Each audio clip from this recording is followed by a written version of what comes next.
Bien, mesdames, messieurs, bonjour. À mon tour, je vous souhaite la bienvenue à cette séance de notre colloque Risque Pays, qui est le 16e. Vous êtes venus nombreux. Je crois que les incertitudes font que beaucoup de gens cherchent des repères et des réponses à leurs questions, et j'espère qu'on va vous les fournir aujourd'hui. L'année dernière, à la même époque, en janvier, nous vous avions pronostiqué que l'année 2011 serait celle d'un ralentissement contenu.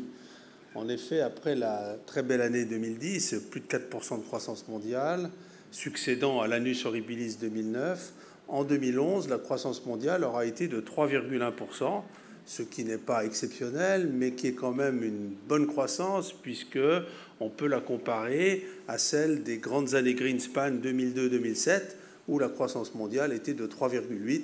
Alors 3,1, c'est moins bien, mais c'est quand même pas catastrophique. En revanche, pour 2012, cette année-ci, nos prévisions sont plus pessimistes puisque nous anticipons une croissance mondiale de 2,7. Donc nous sommes en train de descendre et la croissance est en train de se ralentir.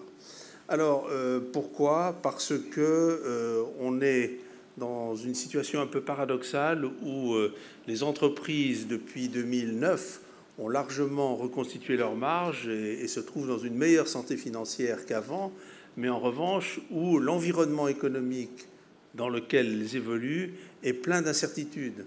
Alors incertitude aux États-Unis où les querelles budgétaires font que l'avenir ne paraît pas très simple du point de vue de l'action de l'État entre démocrates et républicains, et où le chômage important freine la consommation, qui aujourd'hui, comme vous le savez, représente quand même 60% du PNB américain. Donc des incertitudes aux États-Unis, des incertitudes en Europe, encore plus, bien entendu, où les mécanismes traditionnels de l'Europe semblent ne pas fonctionner et où tout le monde est à la recherche d'une nouvelle gouvernance. Et donc ceci pose des questions aux investisseurs, aux entreprises, aux banques, aux consommateurs. On ne sait pas très bien où on va.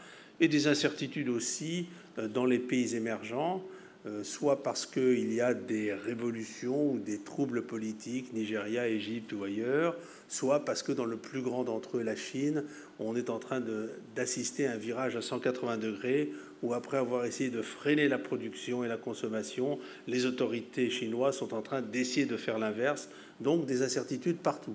Donc je crois que tout le monde, vous et d'autres, sont à la recherche de repères pour pouvoir agir et anticiper.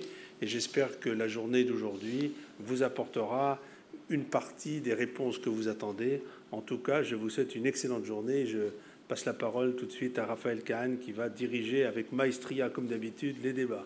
Je vous remercie. Merci beaucoup.